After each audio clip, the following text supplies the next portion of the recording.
જો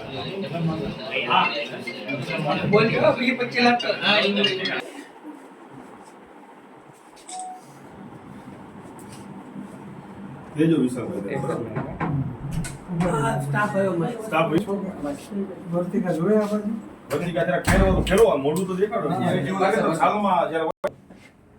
નમસ્કાર, સેવા પરમો ધર્મ સાથે આપણે બધા આવ્યા છીએ અત્યારે એમ્સ હોસ્પિટલ સીમાડા 4 રસ્તા સુરત ખાતે. તેમની અંદર અમારી દીકરી છે વર્તિકાબેન મહેશભાઈ સાખટ, એમનું મૂળ વતન છે વાંઢ, જાફરાબાદ તાલુકાનું, અને દીકરીને દાદર ઉપરથી પડી જવાથી બ્રેન હેમરેજ થયેલ હતું અને તારીખ 28/8/2024 થી આજે 11/10/2024 44 દિવસ આ દીકરી એમ્સ હોસ્પિટલ ખાતે હાજર છે અને એમને સ્વસ્થ થવાથી આજે એમને ડિસ્ચાર્જ કરવામાં આવે છે. અને એમ્સ હોસ્પિટલના સમગ્ર જે સ્ટાફ છે એમને ઉત્તમ એક માનવતાનું સેવાનું ઉદાહરણ પૂરું પાડેલ છે. અને દીકરીના પપ્પા જે છે મહેશભાઈ, એમની આર્થિક પરિસ્થિતિ ખૂબ જ દયનીય હતી અને હોસ્પિટલ ખર્ચ પહોંચી વળે એવી શક્યતા નથી, પરંતુ હોસ્પિટલ મેનેજમેન્ટે એમનાથી જેટલું શક્ય એટલું ઓછું રાહત દરે દવાખાનું અને બિલ કરી આપેલ છે. સમગ્ર હોસ્પિટલને એકવાર આપણે તાળીઓથી વધાવશું. અને આ દીકરી માટે અમે લોકોએ 18/9 થી લઈ અને 22/9 સુધી એક પબ્લિક ફંડિંગ માટેનું આયોજન કરેલ હતું અને સર્વ સમાજના વ્યક્તિઓએ આ દીકરીને સાજી કરવા માટે જાણે કે મુહિમ ઉપાડી હોય એ રીતે બધા એમાં કામે લાગી ગયા અને દીકરી માટે જે કંઈ પણ પબ્લિક ફંડિંગની જરૂર હતી એ પણ કરી આપેલ હતી.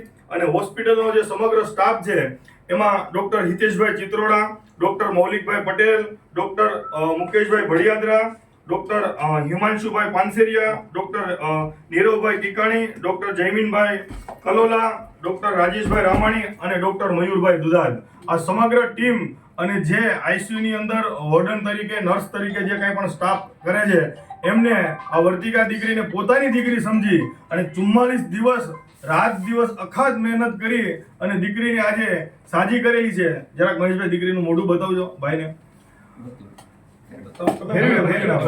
અને જ્યારે આ હોસ્પિટલની અંદર દીકરીને દાખલ કરી ત્યારે એ બેભાન અવસ્થામાં હતી અને એમને કોઈ પણ પ્રકારનું ભાન નહોતું. હાલ દીકરી બોલે પણ છે, બધું સમજે પણ છે અને તબિયત ખૂબ જ સારી હોવાથી સમગ્ર ડોક્ટર સાહેબ જે ટીમ છે એમને ડોક્ટરીને સ્વસ્થ કહી અને એમને આજે રજા આપે છે, એમને ઘરે વતન જવા માટે તૈયારી કરે છે. તો આ જે અવસર છે એ અમારા માટે ખરેખર બહુ સારો છે, કારણ કે વર્તિકા દીકરી માટે આપણે 2 લાઈન કહી કે લહેરો સે ડરકર કશ્તિયા કભી પાર નહીં હોતી. આ સમગ્ર ડોક્ટરની ટીમે જે કોશિશ કરને વાલો કી કભી હાર નહીં હોતી એક માનવ સેવાનું ઉત્તમ ઉદાહરણ એમ્સ હોસ્પિટલ દ્વારા પાડવામાં આવ્યું છે. અને અમારા સુરત ખાતે વસવાટ કરતા સમગ્ર કોળી સમાજ વતી અમે એવું નક્કી કર્યું કે આ સમગ્ર ડોક્ટર જે ટીમ છે, જે હોસ્પિટલની ટીમ છે, એમને એક ટ્રોફી આપી અને સન્માનિત કરશું. આ અવસર ખરેખર માનવતા અને સેવા માટેનું એક ગાઢ ઉત્તમ ઉદાહરણ આ ડોક્ટરની ટીમે પૂરું પાડ્યું છે. તો સમગ્ર સમાજ વતી, સમગ્ર અમારા સુરતના કોળી સમાજ વતી તમામ ડોક્ટર સાહેબનો હું દિલથી આભાર વ્યક્ત કરું છું. અને અમે જે માન સન્માન આવ્યો, હા, અને આ જે એમ્સ હોસ્પિટલ છે, હું એવું માનું છું કે 44 દિવસ સુધી કાંઈ પણ 1 પણ રૂપિયાનું ભંડોળ નહોતું, પણ છતાં પણ દીકરીની સેવામાં ક્યાંય કચાશ નથી છોડી.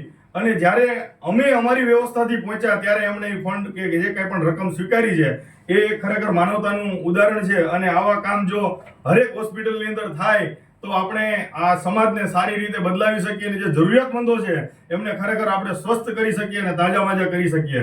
અને તમામ ફરીવાર આ ડોક્ટર ટીમનો હું 2 હાથ જોડી અને આભાર વ્યક્ત કરું છું.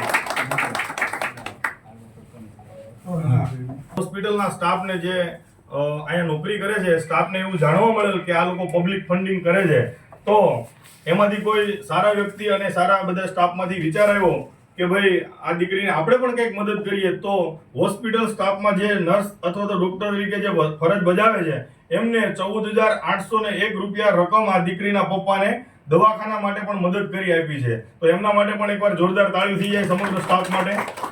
અને આ ટ્રોફી આપી અને સન્માનિત કરીએ છીએ સમગ્ર ટીમ અને સમગ્ર હોસ્પિટલ સ્ટાફને. અને આ રોહિત હોસ્પિટલ ની અંદર રિફર થયા છે અને ડોક્ટર રોહિતભાઈ બારૈયાએ